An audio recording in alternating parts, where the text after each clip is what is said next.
I was hunting for a name, and it was a springtime. I was in the garden digging, and the first fork I put into the ground and lifted, I saw this sort of glint of a mineral. I knew it to be some sort of crystal, and it turned out to be a Pyrites. I thought, that's the name.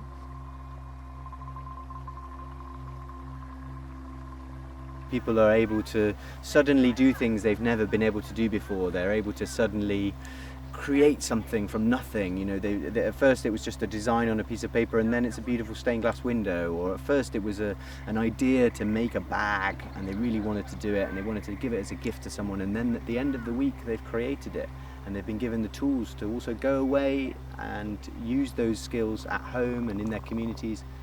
And I think a big impact for a lot of people is that they then take the spark of Pyrites, that beautiful flame, and they share it with people. They share it with their friends, with their family, with the communities they're part of, maybe their networks. And they light little fires in lots of other people, in children, in adults, all over the world, that hopefully keep burning and keep inspiring people that they're capable of so much more than they think when they first start out. Now, Pyrites comes from the word, the Greek word, meaning fire. It's to do with, courage, enthusiasm. So it's stuck, and it seems to ring true to people. When you come, you get a massive experience of one, like doing the workshops, because some of them are for older people only, like you're not allowed as young kids, and then like also just meeting people, like you meet a lot of people your age and people older and younger as well. Like it's just a big community. The philosophy of the camp is to bring together a community to honour the materials that the earth can give us. Workshops, okay, so we've got blacksmithing for adults, knife making. We have 2 leather works, so we have a soft leather work and more hard leather with tanning and different sort of creation of different leather bags and belts and buckles. We have glass making, stained glass making. We have wood carving, like a hardwood carving, and we also have green woodwork.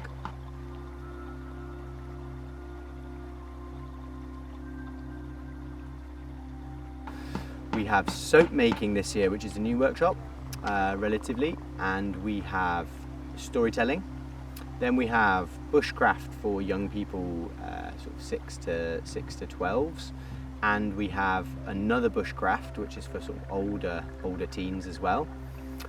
Then we also have ceramics, adult ceramics and child ceramics, and clay. Okay, we have bow making. We have bead weaving, and we have willow basketry as well.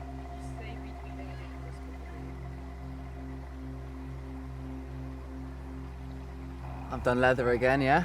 Made a wallet and a pouch bag, but for the last 2 years I've been doing bow making, which is a really cool workshop.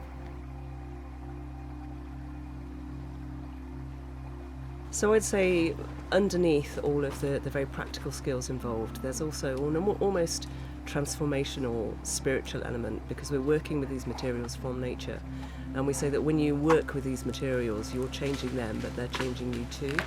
And it's so easy for people to get completely disconnected with where their everyday items come from.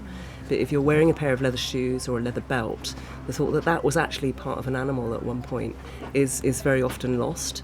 So that sense of really deep respect that comes from following that process right the way through, from the animal itself through making the leather into crafting it into something. And that's mirrored right across the camp, whether you're making a wooden stool or a pottery jug. It's looking at where those materials came from and how they influence us and change us as we work with them. I like how you're working on one project throughout the whole week, so you have time to learn about it, because Sam was also doing the history of clay and where clay came from and how clay is important. And I like how everything's quite close together and it's quite small. And I like the stories around the fire.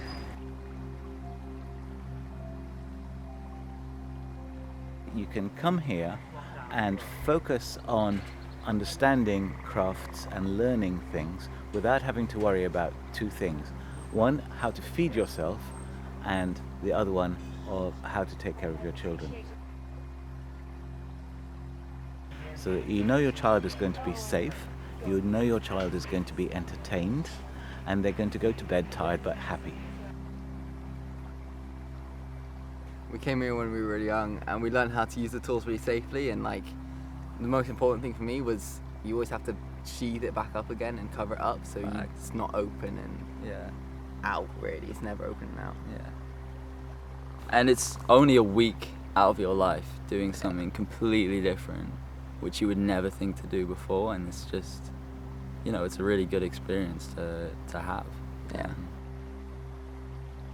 The appreciation of where things come from and using your hands and the sense of community and helping each other seems to be something that is just maybe lost. And I think coming here really reminds you of the importance of all of those things.